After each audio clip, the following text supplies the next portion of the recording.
AGS entertainment கல்பாத்திய சகோரம் தயாரிப்பில் வெங்கட் பிரபு இயக்கத்தில் தளபதி விஜய் நடிப்பில் கோட் செப்டம்பர் 5 முதல் உங்கள் திரையரங்குகளில். தற்போதைய அண்மை செய்தி. வேலூர் மத்திய சிறையில் ஆயுள் தண்டனை கைதியை கொடுமைப்படுத்திய விவகாரத்தில் சிபிசிஐடி போலீசார் விசாரணையை தொடங்கியுள்ளனர்.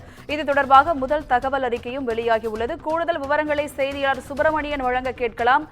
வணக்கம் சுப்பிரமணியன், கூடுதல் விவரங்கள் என்ன பதிவு பண்ணுங்க.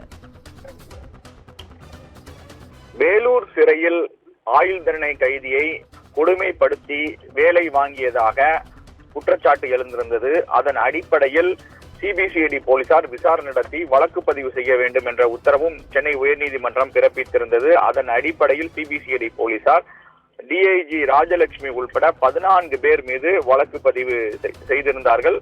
குறிப்பாக இந்த வழக்கு தொடர்பாக சிபிசிஐடி போலீசார் தங்களுடைய விசாரணையை தொடங்கி இருக்கிறார்கள். சிபிசிஐடி எஸ்பி வினோத் சாந்தாராம் தலைமையிலான குழுவினர் இந்த விசாரணைக்காக அமர்த்தப்பட்டிருக்கிறார்கள். ஆயுள் தண்டனை கைதி சிவகுமார் என்பவரை வேலூர் சிறைத்துறை பெண் டிஐஜி ராஜலட்சுமி அவரது வீட்டு வேலைக்கு பயன்படுத்தியதோடு 4.5 லட்சம் மதிப்பிலான நகை மற்றும் பணத்தை திருடியதாக குற்றம் சாட்டி கொடுமைப்படுத்தியதாக சிவகுமாரின் தாயார் சென்னை உயர்நீதிமன்றத்தில் ஒரு வழக்கு தொடர்ந்திருந்தார். அந்த வழக்கு விசாரணையின் போதுதான் சென்னை உயர்நீதிமன்றம் இது தொடர்பாக ஒரு உத்தரவை பிறப்பித்திருந்தது. இதன் தொடர்ச்சியாக சிபிசிஐடி போலீசார் டிஐஜி ராஜலட்சுமி உள்பட 14 பேர் மீது வழக்கு பதிவு செய்தார்கள். குறிப்பாக இந்த வழக்கை சிபிசிஐடி போலீசார் தற்போது விசாரணையை தொடங்கி இருக்கிறார்கள். அது தொடர்பான முதல் தகவல் அறிக்கை தற்போது வெளியாகி இருக்கிறது.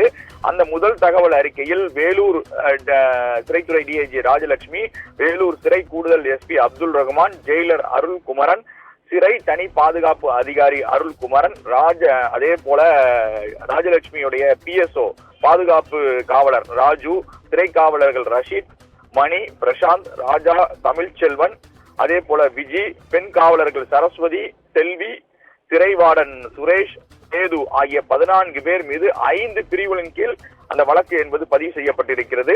அந்த முதல் தகவல் அறிக்கை தற்போது வெளியாகி இருக்கிறது. குறிப்பாக பிறருக்கு காயம் ஏற்படுத்துதல், ஆபத்தான ஆயுதங்களால் தாக்கி கொடுங்காயம் ஏற்படுத்துதல், சட்டவிரோதமாக கட்டாயப்படுத்தி வேலை வாங்குதல், சட்டவிரோதமாக சிறை வைப்பு உள்ளிட்ட 5 பிரிவுகளின் கீழ் வழக்கு என்பது பதியப்பட்டிருக்கிறது. அந்த வழக்குடைய முதல் தகவல் அறிக்கை வெளியாகி இருக்கிறது. இதற்கிடையில் இன்று சிபிசிஐடி போலீசார் இந்த விசாரணையை தொடங்கி இருக்கிறார்கள்.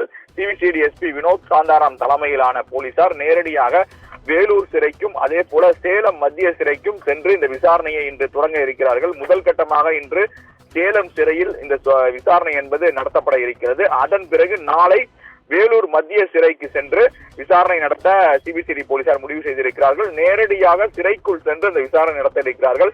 முதல் கட்டமாக சிவகுமாரிடம் விசாரணை நடத்தவும் சிபிசிஐடி போலீசார் முடிவு செய்திருக்கிறார்கள். கூடுதல் விவரங்களுக்கு நன்றி சுப்பிரமணியன். ஏஜிஎஸ் என்டர்டெயின்மெண்ட் கல்பாத்திய சகோரம் தயாரிப்பில் வெங்கட் பிரபு இயக்கத்தில் தளபதி விஜய் நடிப்பில் கோட் செப்டம்பர் 5 முதல் உங்கள் திரையரங்குகளில்.